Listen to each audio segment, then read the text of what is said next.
Haleluya. Munyemerere muzamure ibiganza turamukanye. Haleluya, haleluya. Imana iduhane umugisha mwinshi. Ndakunda kuvugana kari ku mutima gasesekara ku munwa none iminwa isigaye ipfutse. Munyemerere kari ku mutima gasesekare ku biganza. Haleluya, haleluya. Imana ibamere umugisha mwinshi. Twese dufatane dusome ijambo ry'Imana. Twumva icyo Uwiteka avugana natwe mu ijambo ry'insanganyamatsiko murabizi ko yanditse mu gitabo cyiswe cyo gutegeka kwa kabiri igice cya 7 umurongo wa 7 agaruka ku rukundo Imana yakunze Abisirayeli kandi ikabatoranya atari ko ibaciye ubwinshi cyangwa uburanga ahubwo kubw'umugambi wayo kumushumba avuye hano kubitubwira wari usohoye kuri bo. None ndagira ngo tuyabuze nayo dusanga mu butumwa bwa Yesu Kristo bwanditswe na Yohana ni igice cya 3 umurongo wa 16. Ni umurongo dukunda kumenya ndetse no gufata mu mutwe umuntu wese wabatijwe mu mazi menshi.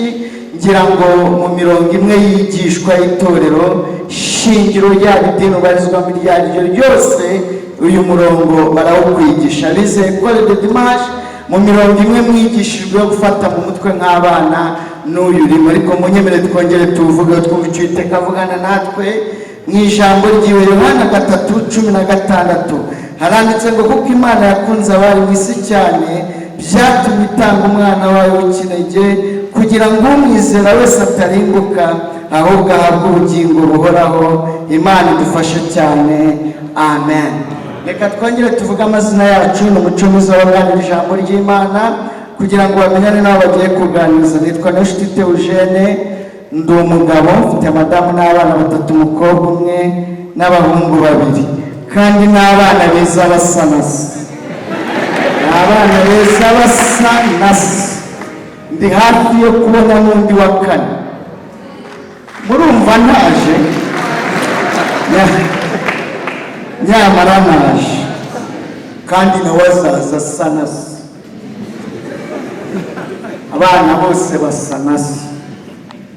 Namenye utazajya ahantu babyaye ugaterura akabebe k'abandi ugatanze bege ikibebe cyiza ndabona ntawe basi bahita bakwirukankana bakakurenza n'ubwo mumenera ibanga. Nuhagera babya uzajya uterura akabebe uve ntanze bege nise musamusanze naho mama we aryamye azahita akuramo akagofero akuremo n'isogisi ntamusoba yabonye se maze n'amano ngaya se ahita akwereka naho wicara. Ujya kumwongora ariko ko mutaza n'igikoma ngo mubere umushyitsi n'igikoma cy'abateka kinywa kuko wavuze ko umwana asa nande.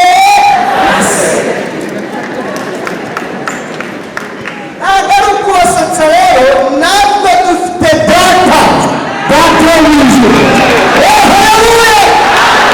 Dufite umuryango witwa itorero tubarizwamo, tukagira data wo mu ijuru, tukagira gaferi witwa Jesus. Nitegeko rero ngo muri uyu muryango witwa itorero usa n'abana uvutsemo. Ntabwo tubigusaba nta nubwo tukwinginga. Cyakoze imikorere yawe no kubana natwe ukagendana natwe ukitwaza biriya n'igitabo cy'indirimbo ukaririmbuka ukataha cyangwa se ukanatora ukabwiriza gutya ibyo ukora bigaragaza iso uwo ari we.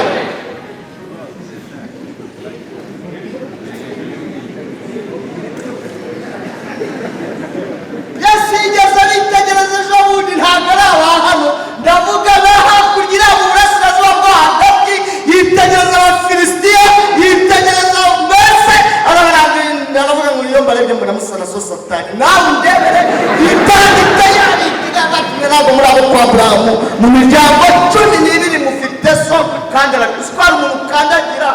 Urumva mbese muri kwasiteri ya horizo wamukarire ariko nta kisa kigira yibuka akaririmba akajya agenda akabari ariko mwagiye mureba ariko yamaze kurikotora.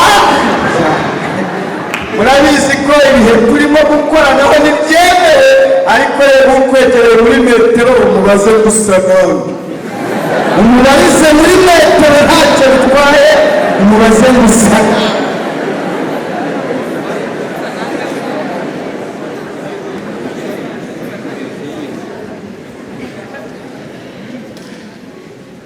bamurambwiye ngo nzaze tuvuge ku rukundo rw'Imana, kandi urukundo rwayo ruranyura, urukundo rwayo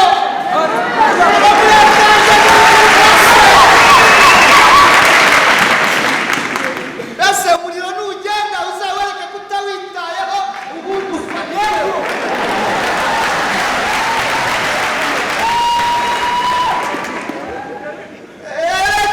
Naripfuye ejo bundi, moto yaramote irasekura bashyiraho igisima. Umuyobozi wanyu yampamagaye amubwira ko agendera ku mbago, muranyemerera nzaze saa tuzizire nta kibazo. None niyisiye ikindi naryo ribone ko rimwawe.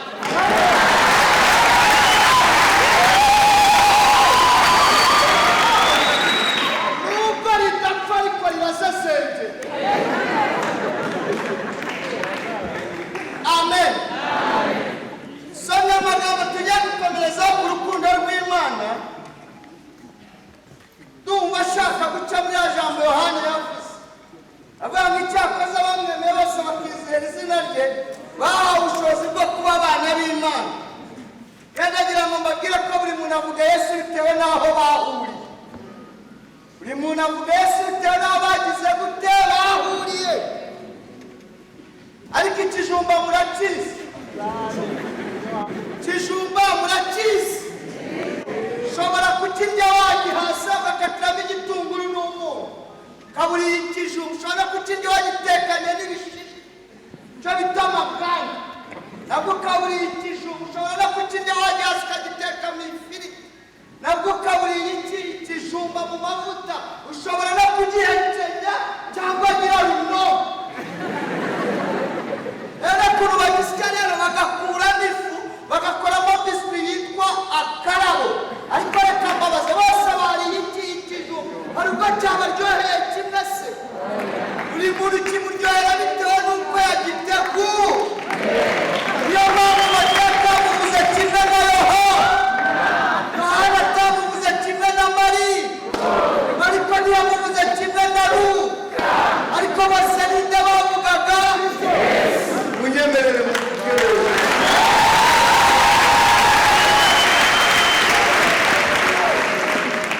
Yohana yandikamo icyakoza abamwemeye bose bakizera izina rye bahawe ubushobozi bwo kuba abana b'Imana, kuko Imana yakunze abari mu isi cyane byatumye itanga umwana w'ikene kugira ngo umwizera wese atarimbuka ahubwo ahabwe ubugingo.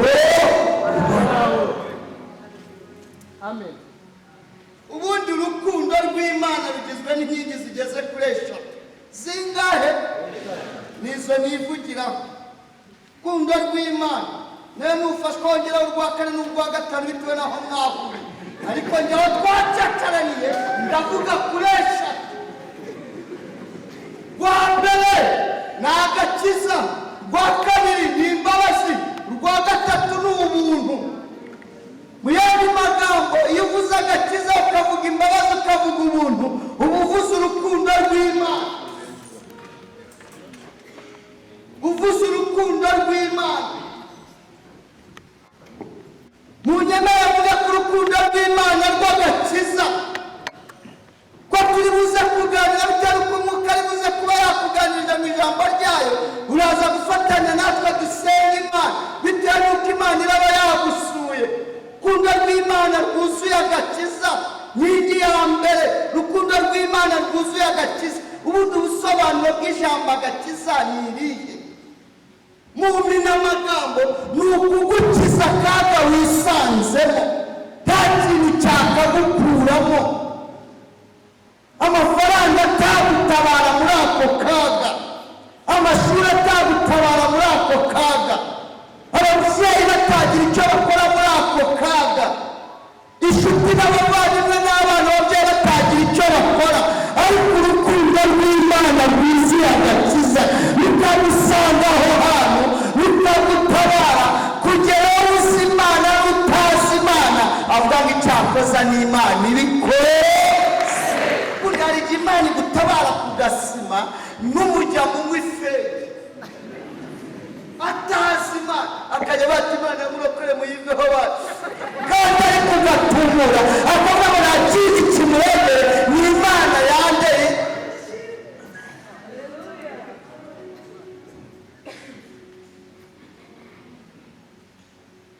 Tumye nibuka abagabo bageze kuri batatu, iyo tubuze batatu mwitamo umuntu basaza bakameshake na Bedene mu itanura ry'umuriro bagenyegeje karindwi, nta muntu wari kubatabara, ariko ngo biringira Imana bavuga ijambo rikomeye, bari barasokoje bamenya ko umwami wabo agira neza kuri uru rukundo rw'Imana, barizi bayisobanukiwe, babagira Imana twiringiye ishobora kudukiza, kandi naho itadukiza nta mpamvu nyine yatuma twubabarira icyo kigirwamana. Abahanga baravuze ngo no mu rupfu babonagamo ubutabazi bw'Uwiteka, bakavuga ngo ni igare Imana yateguye wenda kugira ngo turuhuke imirimo n'imihate, kuwizera no mu rupfu turatinyuka.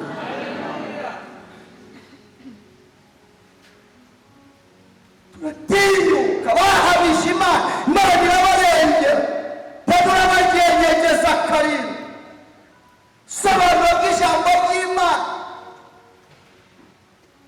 ngo mu ijoro hose hari inama itunguranye, ariko haleluya haleluya, imitwe yose ikorera mu ijuru ihita iterana, inama idasanzwe iraterana iyobowe na Data wa twese, irimo ibizima, abaserafu, abamarayika na Gaburiyeli na Mikayeli bari bariyo.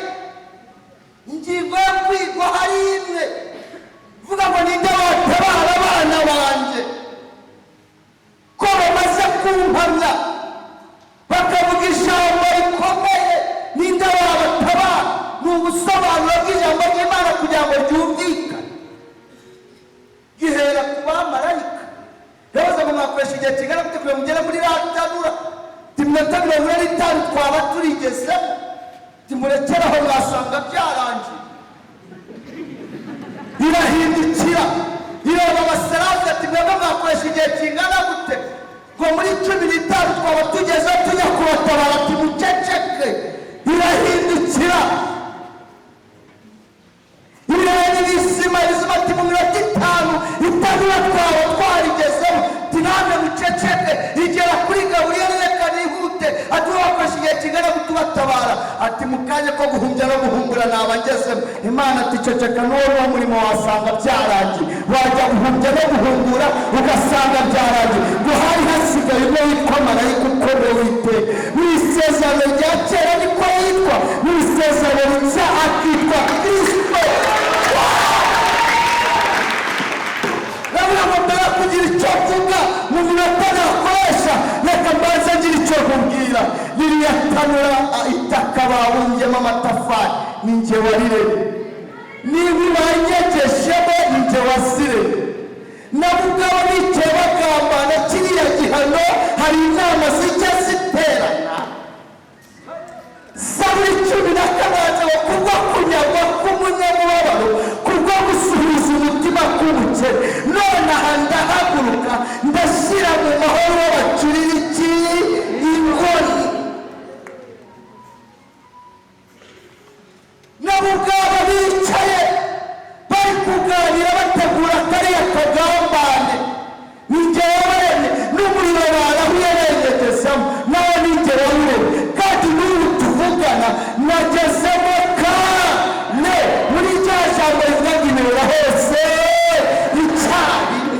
Iyeri ishobora byose niyo rero iri gukura mu kaga wisanzemo, nta wundi wakagukuramo, kubera urukundo rw'Imana rwuzuye iki agakiza. Ijambo rya kabiri ni ijambo ryitwa ubuntu. Ryitwa ubuntu, sobanura bw'ubuntu ni Imana kuguha ikintu kitari kigukwiriye, ariko kubera urukundo rwayo ukisanga Imana yamaze kukiguha, ukisanga Imana yakiguhaye, tari uburanga. nyamaswa mwateguye. Maze ijya gutoranya buriya bwoko bwa Isiraheli, yabutoranyije kwa Aburahamu, iramusanga iramubwira ngo yewe Aburahamu we, ndagutoranyije kandi hari impamvu ngutoranyije, ndagira ngo amahanga yose azabonere umugisha muri wewe. Burya niyo yari misiyo y'Imana, niyo yari misiyo y'Imana, niyo yari umugambi w'Imana. Ubwo mbona bakabije kugwa, ubwo mbona bakabije gukora ibyaha, ubwo mbona none nzongera mbarimbure, reka nitoranyirize mumwe wigisha amategeko yanjye no kunyubaha, ariko atari umugisha wo gusa wo kumutoranya, ahubwo amahanga yose azahererwa umugisha muri we. Isanga urwo rukundo rw'Imana rwuzuye ubuntu rwamaze kumugera, Imana iramutoranya, isohoza umugambi wayo. So murusinzingiramo baragenda bagera mu Egiputa, igihe kiragera Imana yibuka ibyo yavuganye na Isaka na Aburahamu, ibakurayo ibajyana mu gihugu cy'amasezerano. Ijambo rya gatatu ndihuze ni ijambo ryitwa imbabazi. Urukundo rw'Imana ariko rwuzuye imbabazi, rwuzuye kugira neza kwayo. Imbabazi, igisobanuro cy'ijambo imbabazi ni ukubabarirwa, ukababarirwa ibyo wakoze kubera urwo rukundo rw'Imana.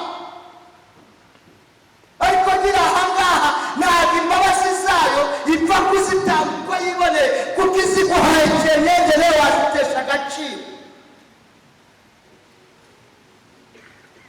Tumva ko nubugize imbabazi z'Imana ukagira ngo yarazishukunye ngo tuzitora. Oya, zifite ikiguzi, kubera ko yakubakaga agakiza karamuvunye, baramusekuye, bamuteye igisumari, bamukubise ikamba ry'amahwa, kandi abavuzwe ngo ni abambwe nibo yahaye imitsima. Bantu mwebwe murabazi, abavuze ngo ni abambwe nibo yakirije abana, bavuze ngo ni abambwe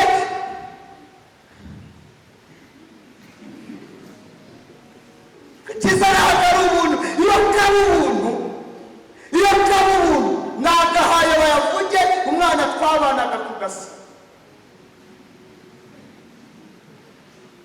nakamuhaye ni ishumi yanjye, n'uyu munsi turacyakura, twarababaranye. Umunsi nagahabwaga nawe nashatse kukamuha, ariko ankuzaho arakana.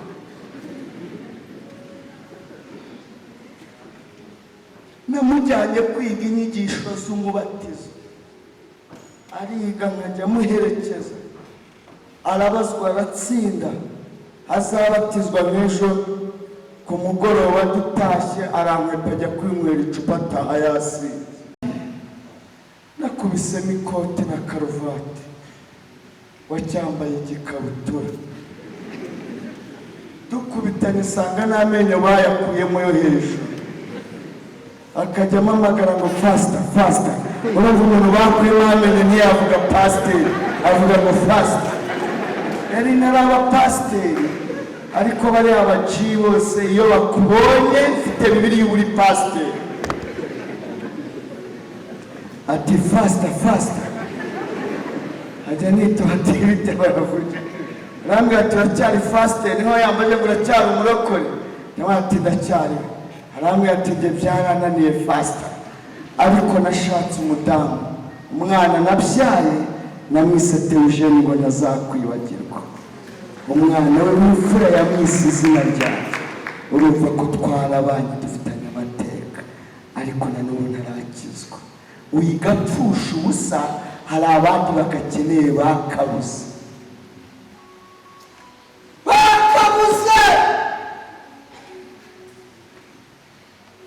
Kunda rw'Imana mwari rwose iradukunda.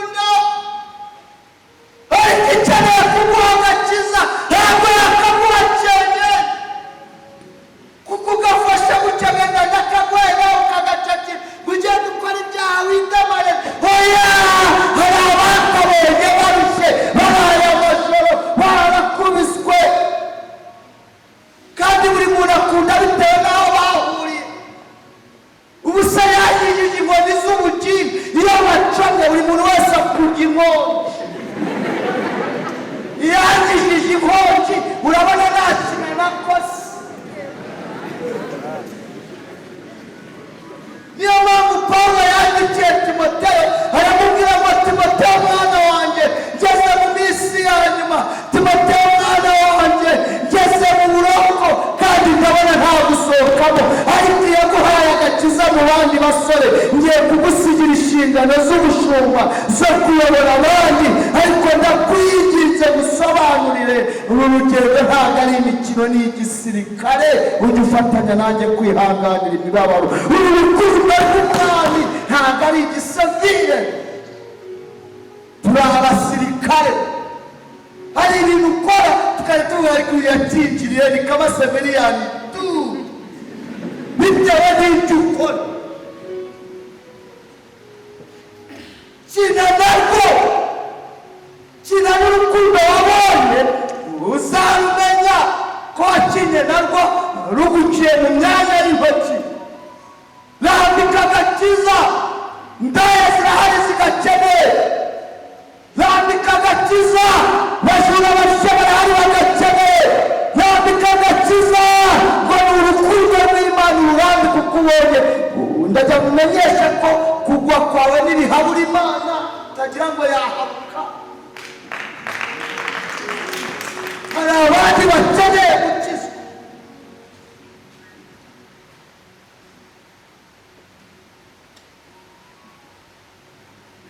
Ariko haleluya, Yesu ashimwe cyane. Twisenge, ndimo nivugira ku rukundo rw'Imana. Soza icyifuzo dufite ni kimwe, reka Imana idutuze mu rukundo rwayo. Imana idutuze hehe?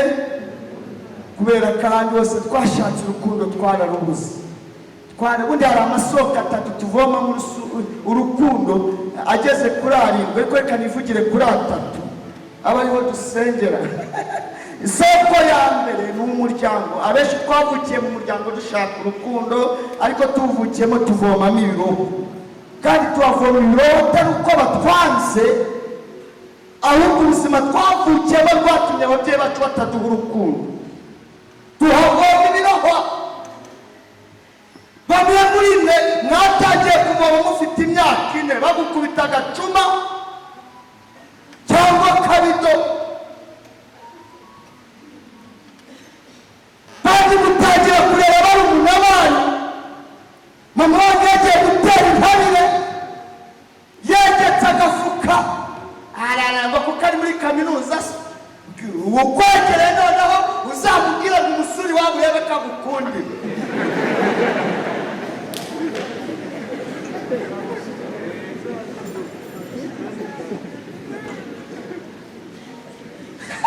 Wagwikije umugore n'umuna wawe ukahita ugisekura ukamukubita ikinono. Bandi mwajyaga kuvoma bakiriye ku rukoma. Hari ubyibutse ngo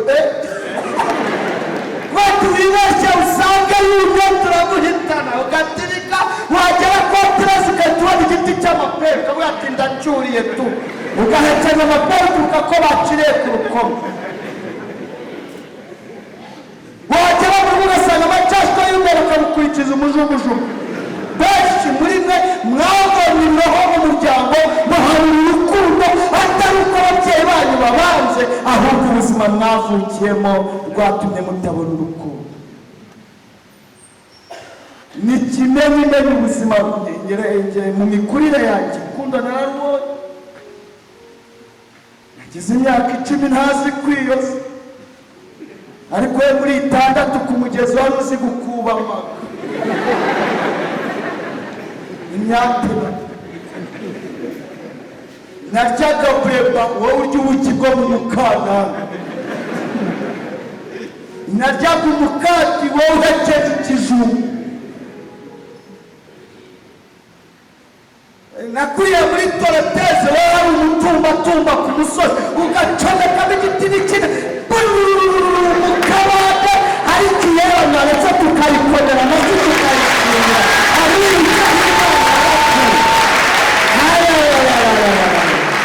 Uzamubwira kujyana iwanyu.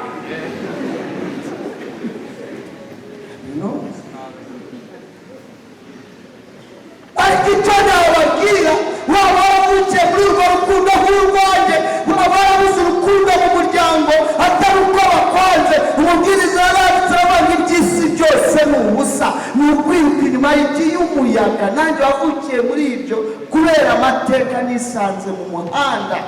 Jenoside yakorewe Abatutsi muri 1990 isiga nta muntu n'umwe tugira icyo dupfana nisanga mu muhanda ndimbo.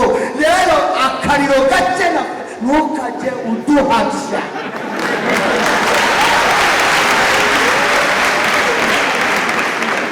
Bandi murabizi ko mugeze hano bava bagiye kwiga ku mibare, harimo n'abitangije yagize imyaka 8 atarajya ku ishuri. abo basitari bamujyanye baramujyanye bari gukubita akamarima fite ugiye ku ishuri abati ko sigaye banje ko batanja umwaka wa 7 aba wicotsemo abona Kamatina baramujyana bakiri ku kamarima ati bigenze utaratingiye ku ishuri wowe uri cyari kurira ibiti utasha byaragucanze ujya kuroba n'indobani byaragucanze ubonye bikomeye mu myaka 9 navuga ati reka nijyane none ugeze muri kaminuza.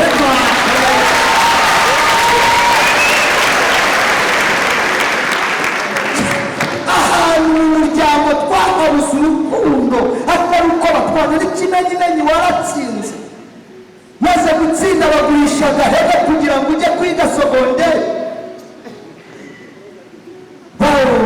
Bafata umurimo barawutanga kugira ngo bareke igihembwe cya 2 wajyayo, icya 3 kikubisamo babura icyo batanga. Viye agukwikirira isuka kubwira ati fatira natwe twarakuze sha.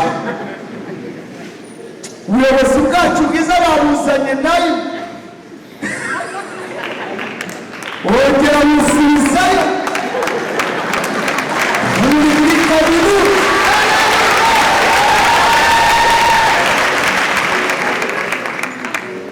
Ubu harimo abantu igihembwe kigera mugiye gutaha kumva amashuri yakomeza, kumva amashuri yakomeza yakwibuka iwabo kuntu ari bumanuke mu nshinge iyo yaheka akavuga ati reka njye gusura anti Kigali, yagera ugasanga yaye ku mibare gahita kwereka ipiki nka lisansi ugeze mu mwaka wa 2 ukavuga ati nidanje ati tujye ku ndege kagira ngo nikanombe nawe n'igiti yari bugukuru tukajya guhagara reka twese duhurira muri uriya mujyi, twese muri uriya mujyi mana turaziranye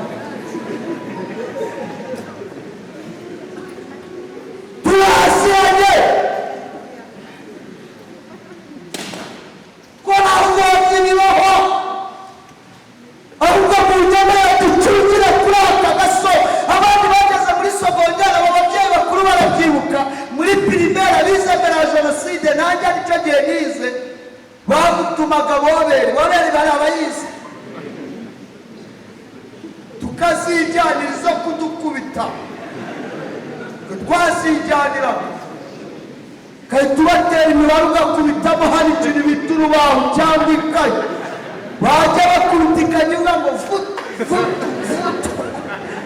kinyuguti kurura pawushi.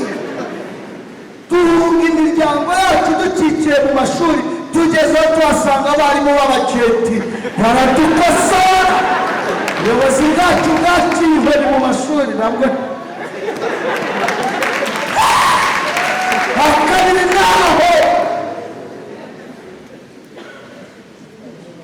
soko ya kabiri twabuzamo urukundo ni mu mashuri. Tuhageze buri muntu arimenya abikoca n'amazi ukayikubita y'ingufuri esheshatu ukayiraza no ku musego kuko utarebye neza wakwimura. Iyo abantu bakwimura muturanye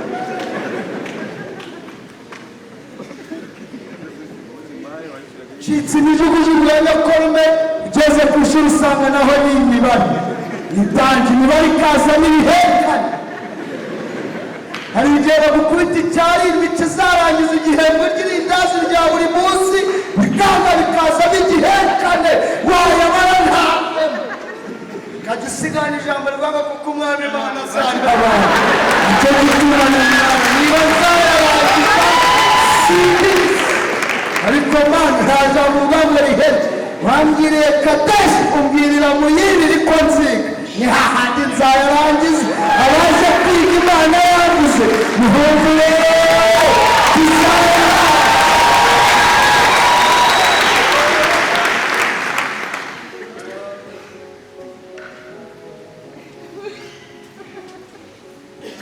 hakabiri tuhabura urukundo, hagatatu ni muri sosiyete muri rusange. Uyarangije uravuga ati ubwo ngarutse mu buzima busanzwe hariyo kanaka twiganye, wagera nawe ugasanga ni danje, kakubwira ati Imana harya ni wowe twiganye? Ati ni njye.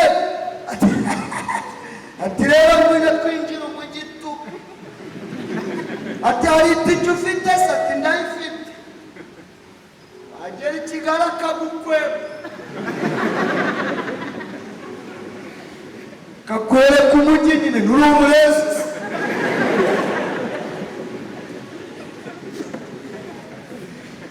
Kakurangiza ujya ukabuka ukawufata ku gikoboyi ukawufata. Bariya abantu bafata umujyi bagafatisha ubuzima, reka nivugire ubuzima, ubuzima ukabufatisha ku gikoboyi ariko ukabucakira. Kizamukubwira mwene uwo nguwo ni ba bandi mushumba Imana igirira neza igenda igahinduka. Ari umuntu Imana yaha amafaranga itagura congo yitwaga ibyiza biri imbere, murayizi? Byiza biri hehe? Iyo agiye gutura sa nyuma ntabwo yazamo kavu, agenda gake gake, kandi niyo amaze gutura ahita asuhuza abayobozi.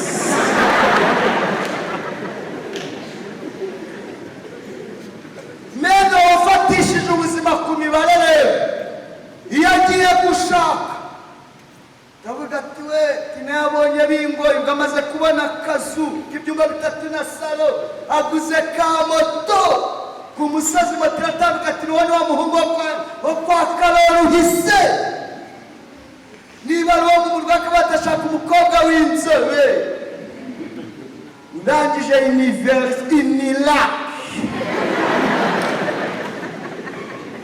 Kandi reka mbabwire ni ukuri, abapasiteri nubwo dufatanya aba bakobwa n'abahungu, ariko tuba dufatanyije ibintu biri sitabo bimeze by'ubuzima bwadanje, ni ibintu bibiri bidahuye.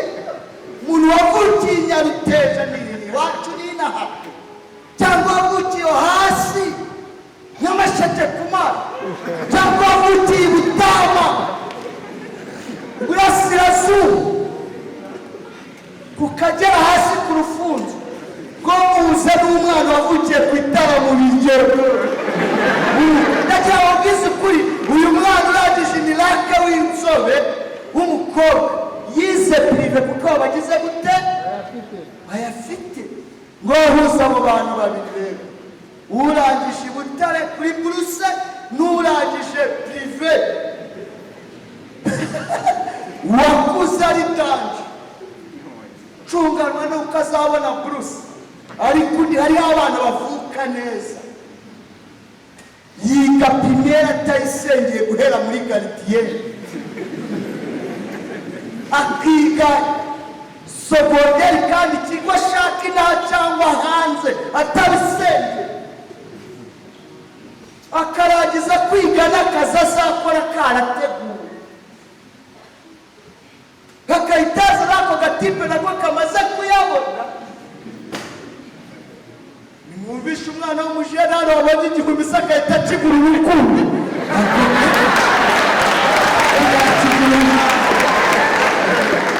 ku gahumbi gusa kiwe konyine, agahumbi konyine.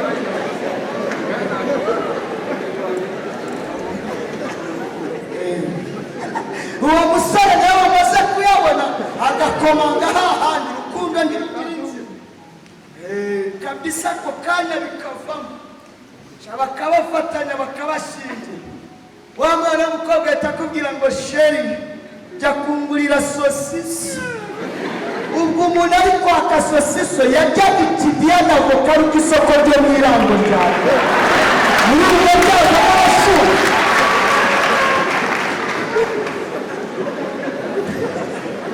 Sosiso yangahe ya magana arindwi